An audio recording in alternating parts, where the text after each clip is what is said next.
Guys, আপনারা সবাই কেমন আছেন? আশা করি ভালো আছেন। তো আমিও ভালো আছি। তো দেখেন আমাদের ছাদের অবস্থা, গাছে অনেক দিন থেকে পানি দেয়নি, এদিকে সন্ধ্যা হয়ে গিয়েছে।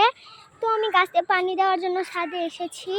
আমাদের গাছের এবার আম ধরেনি, এই গাছে আমাদের মোল আসছিল, মোল নষ্ট হয়ে গিয়েছে। তো এই যে পেয়ারা গাছ, লেবুর গাছ, এগুলাও ভালো আছে, কিন্তু আমাদের সবেদা ফলের গাছ এবং এই লেবুর গাছের পাতা পড়তেছে, আর ওইদিকে বড়ই গাছ তো একবারে শুকিয়ে গিয়েছে। আমার ফুলের গাছগুলোর অবস্থাও শেষ। এদিকে আমি পানি দেওয়ার জন্য পানি ভরতেছি। সন্ধ্যা অনেক হয়ে গেছে, এই সময় আমাদের আকাশটা দেখতে অনেক সুন্দর লাগে। আমার সামনে শুধু কাকগুলো আমাকে বিরক্ত করতেছে, ভয়ও লাগতেছে যদি একবার ঠোকর খাই। আমি তো ওদের কোনো দোষই করিনি, ওরা কেন আমাকে ঠোকর খাবে, তাই না গাইস? তো আমি গাছে পানি দিব, চলেন। প্রথমে পেয়ারা গাছে পানি দিয়ে দিব।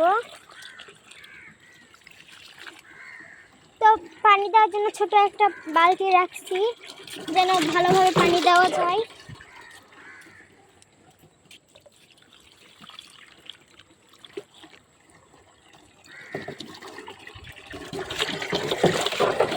আমি এদিকে পানি দিই আর আপনারা আমার সাথে থাকেন।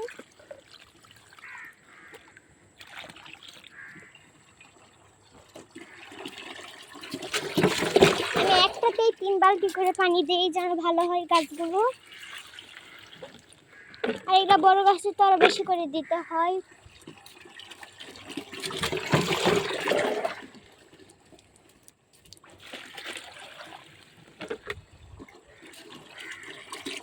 আবার হসপিটালে যেতে হবে, আমার বাবা অসুস্থ, তার কারণে।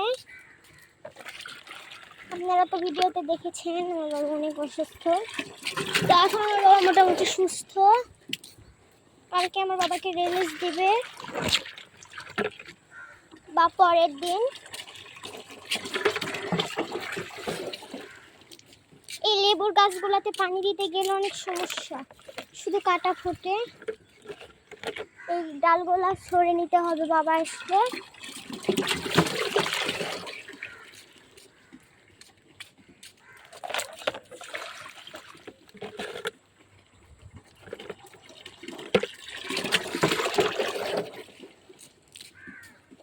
এই যে দেখছেন আমাদের এই বড়ইয়ের গাছটা একবারে পাতা শুকিয়ে গিয়েছে।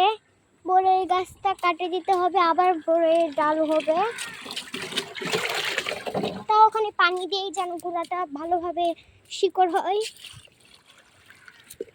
আমি আজকে একটু অসুস্থ, আমার মাথা ঘুরতেছে, শরীরটা আমার দুর্বল অনেক।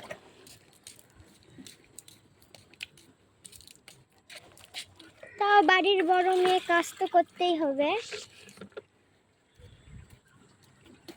মা তো একাই পারে না, এই কারণে আমার মা ছোট বেবি আসছে, তার কারণে।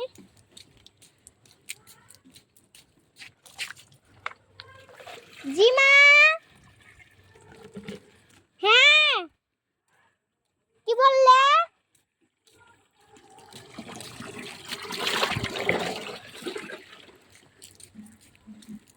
আচ্ছা গাইজ, আমি পানি দিই। আপনারা ভালো থাকবেন, সবাই সুস্থ থাকবেন। আসসালামু আলাইকুম।